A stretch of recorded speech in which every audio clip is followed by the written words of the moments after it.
ಪ್ರೀತಿ ಮಾಡಬಾರದು, ಮಾಡಿದರೆ ಜಗಕ್ಕೆ ಹೆದರಬಾರದು ಅಂತ ಒಂದಾನೊಂದು ಕಾಲದಲ್ಲಿ ಹಾಡೊಂದು ಬಂದಿತ್ತು. ಆದ್ರೆ ಈಗ ಟ್ರೆಂಡ್ ಬದಲಾಗಿದ್ದು ಪ್ರೀತಿ ಮಾಡಬೇಕು ಇಲ್ದಿದ್ರೆ ಸಾಯ್ಬೇಕು ಅನ್ನೋ ಟ್ರೆಂಡ್ ನ ಎಲ್ಲ ಹುಡುಗರು ಫಾಲೋ ಮಾಡ್ತಿದ್ದಾರೆ. ಈ ರೀತಿಯ ರಾಕ್ಷಸವಾಗಿ ಪ್ರೀತಿ ಮಾಡೋ ಹುಡುಗರು ತಮ್ಮ ಜೀವನದ ಜೊತೆಗೆ ಬೇರೆ ಮನೆಯ ಹೆಣ್ಣು ಮಕ್ಕಳ ಜೀವನ ಕೂಡ ನಾಶ ಮಾಡ್ತಿದ್ದಾರೆ. ಇವನ ಹೆಸರು ಆದಿಲ್ ಅಲಿಯಾಸ್ ಮುನ್ನೆ ಖಾನ್. ದೆಹಲಿಯ ಮಾನಸ ಸರೋವರ ಪಾರ್ಕ್ ಹತ್ರ ವಾಸ ಮಾಡ್ತಿದ್ದ. ಈತನಿಗೆ ರಿಯಾ ಗೌತಮ್ ಅನ್ನೋ ಹುಡುಗಿ ಪರಿಚಯವಾಗಿದ್ಲು. ಅವಳು ಏರ್ ಹೋಸ್ಟೆಸ್ ಆಗೋದಕ್ಕೆ ಟ್ರೈನಿಂಗ್ ತಗೊಳ್ತಿದ್ಲು. ನೋಡೋಕು ಹೀರೋಯಿನ್ ತರಾನೇ ಇದ್ಲು. ಆಗ್ಲೇ ಆದಿಲ್ ರಿಯಾನ ನೋಡಿ ನನ್ನ ಲವ್ ಮಾಡು ಅಂತ ಹಿಂದೆ ಬಿದ್ದಿದ್ದ. ಮೊದ್ಮೊದ್ಲು ಆದಿಲ್ನ ಮುಖಕ್ಕೆ ಉಗಿದು ರಿಯಾ ದೂರ ಇಟ್ಟಿದ್ಲು. ಆದ್ರೂ ಹಿಂದೆ ಬೀಳೋದನ್ನ ಆದಿಲ್ ಕಡಿಮೆ ಮಾಡಿರ್ಲಿಲ್ಲ. ಆಗ್ಲೇ ರಿಯಾ ನಾವು ಜಸ್ಟ್ ಫ್ರೆಂಡ್ಸ್ ಆಗಿರೋಣ ಅಂತ ಹೇಳಿದ್ಲು. ಇದಕ್ಕೆ ಸರಿ ಎಂದಿದ್ದ ಆದಿಲ್ ಗಿಫ್ಟ್, ಚಾಕ್ಲೇಟ್, ಶಾಪಿಂಗ್ ಅಂತ ರಿಯಾಳನ್ನ ಸುತ್ತಾಡಿಸ್ತಿದ್ದ. ನೋಡ್ತಿದ್ದಂತೆ ಆದಿಲ್ ತೋರಿಸ್ತಿದ್ದ ಕೇರಿಂಗ್ಗೆ ರಿಯಾ ಫಿದಾ ಆಗಿದ್ಲು.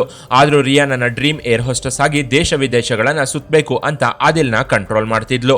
ನಾವು ಫ್ರೆಂಡ್ಸ್ ಆಗೇ ಇರೋಣ, ಪ್ರೀತಿ ಮದುವೆ ಎಲ್ಲ ಲೈಫಲ್ಲಿ ಸೆಟ್ಲ್ ಆದ್ಮೇಲೆ ಅಂತ ಆದಿಲ್ಗೆ ರಿಯಾ ಕಂಡೀಷನ್ ಹಾಕಿದ್ಲು. ಆದ್ರೆ ಆದಿಲ್ಗೆ ರಿಯಾಳ ಮಾತು ಏನೇನು ಅರ್ಥವಾಗಿರ್ಲಿಲ್ಲ. ಆದಿಲ್ ಕರೆದ ಕಡೆ ಎಲ್ಲ ರಿಯಾ ಬರ್ತಿದ್ಲು. ಬೇಕು ಅಂದಿದ್ದನ್ನ ಆದಿಲ್ನ ಕೇಳಿ ಕೊಡ್ಸು ಅಂತಿದ್ಲು. ಆದ್ರೆ ಲವ್ ಅಂತ ಬಂದಾಗ ಮಾತ್ರ ರಿಯಾ ಒಂದೊಂದು ಕತೆ ಹೇಳ್ತಿದ್ಲು. ಇದು ಲವ್ ಅಥವಾ ಇನ್ನೇನೋ ಅಂತ ಆದಿಲ್ ಕನ್ಫ್ಯೂಸ್ ಆಗಿದ್ದ. ಎಷ್ಟೇ ಕಾಸ್ಟ್ಲಿ ಗಿಫ್ಟ್ ಕೊಡಿಸಿದ್ರು ಆದಿಲ್ ರಿಯಾಗೆ ಜಸ್ಟ್ ಫ್ರೆಂಡ್ ಆಗಿದ್ದ ಅಷ್ಟೇ. ಆದ್ರೆ ಆದಿಲ್ ಮಾತ್ರ ಅವನ ಫ್ರೆಂಡ್ಸ್ಗೆ ಅವನ ಗರ್ಲ್ ಫ್ರೆಂಡ್ ಅಂತ ಹೇಳಿ ರಿಯಾ ಜೊತೆಗಿನ ಫೋಟೋಗಳನ್ನ ತೋರಿಸಿ ಅವರಿಗೆ ಹೊಟ್ಟೆ ಉರಿಸ್ತಿದ್ದ. ಯಾಕಂದ್ರೆ ಅವರ ಫ್ರೆಂಡ್ ಸರ್ಕಲ್ ನಲ್ಲಿ ಅಂದವಾದ ಹುಡುಗಿ ಲವರ್ ಆಗಿ ಇದ್ದಿದ್ದು ಆದಿಲ್ಗೆ ಮಾತ್ರ. ಆದಿಲ್ ಜೊತೆ ಫ್ರೆಂಡ್ಶಿಪ್ಗೆ ಬಾರ್ಡರ್ ಹಾಕಿದ್ದ ರಿಯಾ ಅದನ್ನ ಆದಿಲ್ ದಾಟದಂತೆ ನೋಡ್ಕೊಳ್ತಿದ್ಲು. ಆದಿಲ್ ಜೊತೆಗಿನ ಫ್ರೆಂಡ್ಶಿಪ್ಗೆ ರಿಯಾ ಬಾರ್ಡರ್ ಹಾಕಿದ್ರು. ಅದನ್ನ ಆದಿಲ್ ಒಂದು ದಿನ ದಾಟೋಕೆ ಮುಂದಾಗಿದ್ದ. ಒಂದು ದಿನ ಆದಿಲ್ ರಿಯಾ ಜೊತೆ ಸಿನಿಮಾಗೆ ಹೋಗಿದ್ದ. ಮೊದಲೇ ಕಾರ್ನರ್ ಸೀಟ್ ಬುಕ್ ಮಾಡಿದ್ದ ಆದಿಲ್ ಜನರೇ ಇಲ್ಲದ ಆ ಥಿಯೇಟರ್ ನಲ್ಲಿ ರಿಯಾಗೆ ಲಿಪ್ ಲಾಕ್ ಮಾಡಿದ್ದ. ಇದಕ್ಕೆ ಸೀರಿಯಸ್ ಆದ ರಿಯಾ ಸಿನಿಮಾ ಮಧ್ಯದಲ್ಲಿ ಎದ್ದು ಅವನನ್ನ ಬೈದು ಹೊರಗೆ ಬಂದಿದ್ಲು. ಅಲ್ಲದೆ ಆದಿಲ್ಗೆ ಸೀರಿಯಸ್ ಆಗಿ ವಾರ್ನಿಂಗ್ ಕೊಟ್ಟು ಆಟೋ ಹತ್ತಿ ಮನೆಗೆ ಹೋಗಿದ್ಲು. ನಂತರ ಆದಿಲ್ ಫೋನ್ ಮಾಡಿ ಸಾರಿ ಕೇಳಿದ್ದ. ಅಲ್ಲದೆ ಮತ್ತೆ ಆದಿಲ್ನ ರಿಯಾ ಹತ್ರಕ್ಕೂ ಸೇರಿಸಿಕೊಂಡಿರ್ಲಿಲ್ಲ. ಆದ್ರೂ ಅವಳನ್ನ ಪ್ರೀತಿ ಮಾಡಬೇಕು ಅಂತ ರಿಯಾ ಹಿಂದೆ ಬಿದ್ದು ಆದಿಲ್ ಅವಳನ್ನ ಕಾಡಿಸ್ತಿದ್ದ. ಒಂದು ಸಲ ಮಾತಾಡೋಣ ಬಾ ಅಂತ ರಿಯಾನ ಆದಿಲ್ ಕರೆದಿದ್ದ. ಇಷ್ಟವಿಲ್ಲದಿದ್ರು ಒಂದು ಸಲ ತಾನೆ ಅಂತ ರಿಯಾ ಆದಿಲ್ ಜೊತೆ ಪಾರ್ಟಿಗೆ ಹೋಗಿದ್ಲು. ಪಾರ್ಟಿಗೆ ಹೋಗಿದ್ದ ರಿಯಾ ಹತ್ರ ಆದಿಲ್ ಮತ್ತೆ ಕಿರಿಕ್ ತೆಗೆದಿದ್ದ. ನನ್ನ ಲವ್ ಮಾಡ್ತಿಲ್ಲ ಅಂದ್ರೆ ನನ್ನ ಜೊತೆ ಯಾಕೆ ಕ್ಲೋಸ್ ಆಗಿದೀಯಾ ಅಂತ ರಿಯಾನ ಆದಿಲ್ ಕೇಳಿದ್ದ. ಆದ್ರೆ ರಿಯಾ ಮಾತ್ರ ನಾವು ಫ್ರೆಂಡ್ಸ್ ಅಷ್ಟೇ, ಅದಕ್ಕೂ ಮೀರಿ ಏನೂ ಇಲ್ಲ ಅಂತ ಹೇಳಿದ್ಲು. ಅಲ್ದೆ ನೀನು ಬಿಸ್ನೆಸ್ ಮಾಡ್ತಿದ್ದೀನಿ ಅಂತ ಹೇಳಿದ್ದೆ.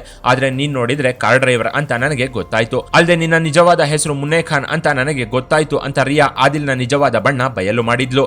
ಇದನ್ನೆಲ್ಲ ನನಗೆ ಮೊದಲೇ ಯಾಕೆ ಹೇಳಲಿಲ್ಲ, ನನ್ನ ಮೋಸ ಮಾಡೋಕೆ ಅಂತಾನೆ ನಾಟಕ ಆಡ್ತಿದೀಯಾ ಅಂತ ರಿಯಾ ಕೋಪಗೊಂಡಿದ್ಲು. ಕೊನೆಯದಾಗಿ ನಿನ್ನ ಜೊತೆ ನನಗೆ ಲವ್ ಅಲ್ಲ, ನಿನ್ನ ಫ್ರೆಂಡ್ಶಿಪ್ ಕೂಡ ನನಗೆ ಬೇಡ ಅಂತ ಅಂದಿದ್ಲು ರಿಯಾ. ಇದನ್ನೆಲ್ಲ ಕೇಳ್ತಿದ್ದ ಆದಿಲ್ಗೆ ಕೋಪ ನೆತ್ತಿಗೇರಿ ರಿಯಾಳ ಕಪಾಳ ಕಿತ್ತು ಹೋಗೋ ಹಾಗೆ ಬಾರಿಸಿದ್ದ.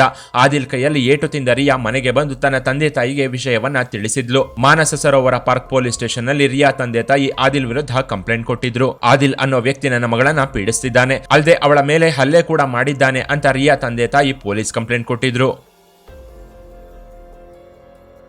ರಿಯಾ ತಂದೆ ತಾಯಿ ಕಂಪ್ಲೇಂಟ್ ಕೊಟ್ಟಾಗ ಪೊಲೀಸರು ಸರಿಯಾಗಿ ಕೆಲಸ ಮಾಡಿದ್ದಿದ್ರೆ ಇವತ್ತು ರಿಯಾ ಹಾಯಾಗಿ ಓಡಾಡ್ಕೊಂಡು ತನ್ನ ಕನಸನ್ನ ನನಸು ಮಾಡ್ಕೊಳ್ತಿದ್ಲು. ಆದ್ರೆ ದೆಹಲಿಯ ಕೆಲಸಕ್ಕೆ ಬಾರದ ಪೊಲೀಸರು ಕೇಸ್ನ ಸೀರಿಯಸ್ ಆಗಿ ತೆಗೆದುಕೊಳ್ಳದೆ ಸುಮ್ಮನಾಗಿದ್ರು. ಆದಿಲ್ಗೆ ಫೋನ್ ಮಾಡಿದಾಗ ಅವನ ಫೋನ್ ಸ್ವಿಚ್ ಆಫ್ ಬಂದಿತ್ತು. ಆದಿಲ್ ಮನೆಗೆ ಬಂದ್ರೆ ಅವನನ್ನ ಪೊಲೀಸ್ ಸ್ಟೇಷನ್ಗೆ ಕಳಿಸಿ ಅಂತ ಅವನ ತಂದೆ ತಾಯಿಗೆ ಹೇಳಿದ್ರು. ಆಗ ಆದಿಲ್ ತಂದೆ ಅವನು ಬಂಧುಗಳ ಮನೆಗೆ ಹೋಗಿದ್ದು ನಮ್ಮ ಮಗನನ್ನ ಕ್ಷಮಿಸಿಬಿಡಿ ಅಂತ ಕೇಳ್ಕೊಂಡಿದ್ದ.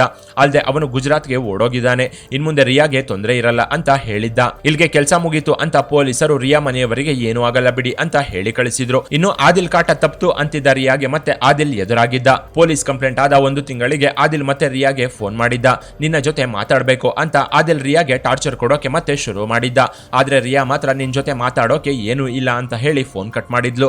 ಗುಜರಾತ್ ನಿಂದ ಡೆಲ್ಲಿಗೆ ಬಂದ ಆದಿಲ್ ಅದೇ ಊರಲ್ಲಿದ್ದ ತನ್ನ ಸ್ನೇಹಿತರಿಗೆ ವಿಷಯವನ್ನ ಹೇಳಿದ್ದ. ರಿಯಾ ನನಗೆ ಮೋಸ ಮಾಡಿದ್ದಾಳೆ ಅಂತ ಅವರ ಮುಂದೆ ಕಣ್ಣೀರು ಹಾಕಿದ್ದ. ರಿಯಾನ ಸಾಯಿಸೋಕೆ ನಿಮ್ಮ ಸಹಾಯ ಬೇಕು ಅಂತ ಸ್ನೇಹಿತರನ್ನ ಕೇಳ್ಕೊಂಡಿದ್ದ. ಆದಿಲ್ ಕಣ್ಣೀರು ನೋಡಿದ ಸ್ನೇಹಿತರು ರಿಯಾ ರಕ್ತ ನೋಡ್ತೀವಿ ಅಂತ ಕುಡಿದ ಮತ್ತಲ್ಲಿ ರಿಯಾ ಸಾವಿನ ಮುಹೂರ್ತಕ್ಕೆ ಕೈ ಮಿಲಾಯಿಸಿದ್ರು. ಆದಿಲ್ ಜೊತೆಗಿದ್ದ 2 ಸ್ನೇಹಿತರು ಸೇರಿ 3 ಜನ ಕುಡಿದು ಪಾರ್ಟಿ ಮಾಡಿದ್ರು. ಆದಿಲ್ ಫೋನ್ಗೆ ರಿಯಾ ಆನ್ಸರ್ ಮಾಡ್ತಿರ್ಲಿಲ್ಲ, ಅಲ್ಲದೆ ನಂಬರ್ನ ಕೂಡ ಬ್ಲಾಕ್ ಮಾಡಿದ್ಲು. ಫ್ರೆಂಡ್ ಫೋನ್ ನಿಂದ ಮೆಸೇಜ್ ಮಾಡಿದ್ದ ಆದಿಲ್ ಲಾಸ್ಟ್ ಇನ್ನೊಂದು ಸಲ ಮೀಟ್ ಆಗು, ಲೈಫಲ್ಲಿ ನಿನ್ನ ಮುಖ ನೋಡೋದಿಲ್ಲ ಅಂತ ಹೇಳಿದ್ದ. ಅಲ್ಲದೆ ಈ ರೀತಿ 20 ರಿಂದ 30 ಮೆಸೇಜ್ ಮಾಡಿದ್ದ. ಆಗ ರಿಯಾ ಮನೆಯಲ್ಲಿ ಯಾರಿಗೂ ಹೇಳದೆ ಆದಿಲ್ನ ಮೀಟ್ ಮಾಡೋಕೆ ಹೋಗಿದ್ಲು. ಆದಿಲ್ ಅವನ 2 ಫ್ರೆಂಡ್ಸ್ ಜೊತೆ ಬಂದಿದ್ದ. ಸ್ನೇಹಿತರ ಜೊತೆ ಬಂದಿದ್ದ ಅವನು ನನಗೆ ಯಾಕೆ ಮೋಸ ಮಾಡಿದೆ ಅಂತ ಮತ್ತೆ ರಿಯಾ ಜೊತೆ ಜಗಳ ತೆಗೆದಿದ್ದ. ಆಗ ರಿಯಾ ನೀನೇ ನನಗೆ ಸುಳ್ಳು ಹೇಳಿದ್ದೆ ಅಂತ ವಾದಿಸಿದ್ಲು. ನಾನು ನಿನಗೆ ಕಾಸ್ಟ್ಲಿ ಫೋನ್ ಕೊಡಿಸಿದ್ದೆ, ಅದನ್ನ ವಾಪಸ್ ಕೊಡು ಅಂತ ಆದಿಲ್ ಪಟ್ಟು ಹಿಡಿದಿದ್ದ. ಹೋಗಿದ್ದ. ಆಗ ರಿಯಾ ಕೂಡ ನಾನು ನಿನಗೆ ಬೇಕಾದಷ್ಟು ಗಿಫ್ಟ್ಗಳನ್ನ ಕೊಡಿಸಿದ್ದೀನಿ, ಅವು ಕೂಡ ವಾಪಸ್ ಕೊಡು, ಆಮೇಲೆ ಫೋನ್ನ ವಾಪಸ್ ಕೊಡ್ತೀನಿ ಅಂತ ಹೇಳಿದ್ಲು. ಇಬ್ಬರ ಮಧ್ಯೆ ಜಗಳ ತಾರಕಕ್ಕೇರಿತು. ಮಾತಿಗೆ ಮಾತು ಬೆಳೆದು ಆದಿಲ್ ರಿಯಾ ಕಪಾಳಕ್ಕೆ ಬಾರಿಸಿದ್ದ. ಎಲ್ಲರ ಮುಂದೆ ತನಗೆ ಅವಮಾನ ಆಯ್ತು ಅಂತ ರಿಯಾ ಅಲ್ಲಿಂದ ಹೊರಟು ಹೋಗ್ತಿದ್ಲು. ಆಗ್ಲೇ ಆದಿಲ್ ರಿಯಾ ಕೈಯನ್ನ ಗಟ್ಟಿಯಾಗಿ ಹಿಡ್ಕೊಂಡಿದ್ದ. ಅವನ ಕೈಯಿಂದ ತಪ್ಪಿಸಿಕೊಂಡಿದ್ದ ರಿಯಾ ಪಕ್ಕದಲ್ಲೇ ಇದ್ದ ಒಂದು ಅಂಗಡಿಗೆ ಓಡಿ ಹೋಗಿದ್ಲು. ಆಗ ಆದಿಲ್ ರಿಯಾನ ಅಂಗಡಿಯಿಂದ ಎಳೆದು ತಂದವನೇ ತಾನು ತಂದಿದ್ದ ಚಾಕುವಿನಿಂದ 7 ಸಲ ರಿಯಾಗೆ ಚುಚ್ಚಿದ್ದ. ಕಿರುಚುತ್ತ ನನ್ನ ಸಾಯಿಸಬೇಡ ಅಂತ ರಿಯಾ ಕೇಳಿಕೊಂಡ್ರು ಮನ ಬಂದಂತೆ ಅವಳಿಗೆ ಚುಚ್ಚಿದ್ದ.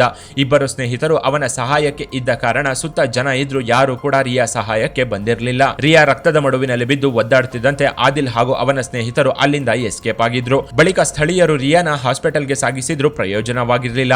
ಆದಿಲ್ ಚುಚ್ಚಿದ ತೀವ್ರತೆಗೆ ರಿಯಾ ಆಸ್ಪತ್ರೆಗೆ ಬರೋ ಮೊದಲೇ ಪ್ರಾಣವನ್ನ ಕಳೆದುಕೊಂಡಿದ್ಲು. ಪೊಲೀಸರು ಆದಿಲ್ ಮೇಲೆ ಸರಿಯಾದ ಕ್ರಮ ತಗೊಂಡಿದ್ದಿದ್ರೆ ಈ ವಿಚಾರ ಇಲ್ಲಿವರೆಗೂ ಬರ್ತಿರ್ಲಿಲ್ಲ ಅಂತ ರಿಯಾ ತಂದೆ ತಾಯಿ ಮೀಡಿಯಾ ಮುಂದೆ ಹೇಳಿದ್ರು. ಸಿಸಿಟಿವಿಯಲ್ಲಿ ರಿಯಾನ ಆದಿಲ್ ಸಾಯಿಸಿರೋ ದೃಶ್ಯಗಳು ರೆಕಾರ್ಡ್ ಆಗಿದ್ವು. ಆದಿಲ್ನ ಹಿಡಿಯೋಕೆ ಪೊಲೀಸರು ಸ್ಪೆಷಲ್ ಟೀಮ್ ನ ರೆಡಿ ಮಾಡಿದ್ರು. ಬಂಧುಗಳ ಮನೆಯಲ್ಲಿದ್ದವನನ್ನ ಪತ್ತೆ ಮಾಡಿದ ಪೊಲೀಸರು ಅವನನ್ನ ಕಸ್ಟಡಿಗೆ ತಗೊಂಡಿದ್ರು. ಹಾಗೆ ಇವನಿಗೆ ಸಹಾಯ ಮಾಡಿದ್ದ ಇವನ ಸ್ನೇಹಿತರನ್ನ ಸಹ ಪೊಲೀಸರು ಅರೆಸ್ಟ್ ಮಾಡಿದ್ರು. ರಿಯಾ ನನಗೆ ಮೋಸ ಮಾಡಿದ್ಲು ಅನ್ನೋ ಕಾರಣಕ್ಕೆ ನಾನು ಅವಳನ್ನ ಸಾಯಿಸಿದೆ ಅಂತ ಆದಿಲ್ ಪೊಲೀಸರ ಮುಂದೆ ತನ್ನ ತಪ್ಪನ್ನ ಒಪ್ಕೊಂಡಿದ್ದ. ಅಲ್ಲದೆ ಅವಳನ್ನ ಸಾಯಿಸಿದ್ರಿಂದ ನನಗೆ ಯಾವುದೇ ಗಿಲ್ಟ್ ಫೀಲ್ ಇಲ್ಲ ಅಂತಾನು ಹೇಳಿದ್ದ. ಇದೇ ವಿಚಾರವನ್ನ ಆದಿಲ್ ಮೀಡಿಯಾ ಮುಂದೆ ಸಹ ಹೇಳಿದ್ದ.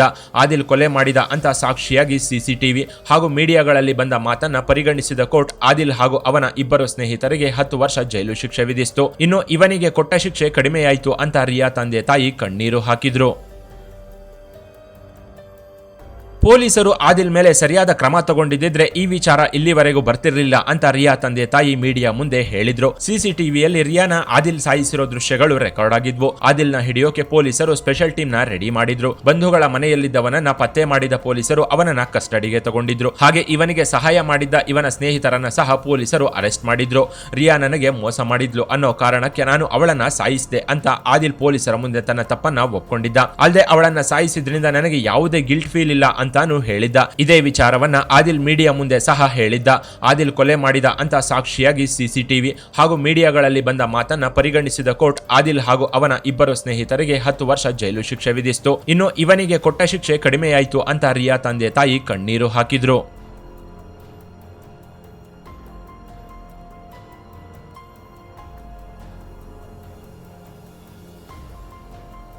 ಇನ್ನು ಬರೀ ದೆಹಲಿ ಮಾತ್ರವಲ್ಲ, ಇಂಥ ಸೈಕೋಗಳು ನಮ್ಮ ಸುತ್ತಮುತ್ತಲೂ ಇದ್ದು ಈ ರೀತಿಯ ಸೈಕೋಗಳಿಗೆ ಯಾವ ರೀತಿಯ ಶಿಕ್ಷೆ ಆಗಬೇಕು ಅಂತ ಕಾಮೆಂಟ್ ಮಾಡಿ. ಇನ್ನಷ್ಟು ಇಂಟ್ರೆಸ್ಟಿಂಗ್ ವಿಡಿಯೋಗಳಿಗಾಗಿ ಚಾನೆಲ್ನ ವಿಸಿಟ್ ಮಾಡಿ.